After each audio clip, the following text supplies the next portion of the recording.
are 4 tips that we've collected from doctors who have tried out our face shields. First of all, make sure that your masks are comfortable and wearable all day. The second tip is to make sure that all the materials in the mask are able to be cleaned by UV light and disinfecting wipes.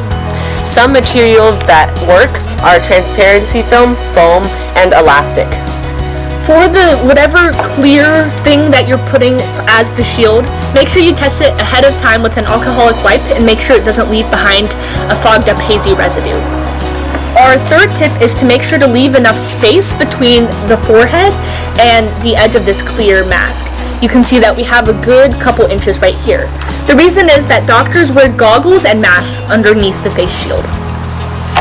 Finally, make sure that the top of the mask is protected so that when doctors bend down, there are no airborne droplets that come through. Finally, this is not a one-time use face shield. Make sure you make it sturdy and robust.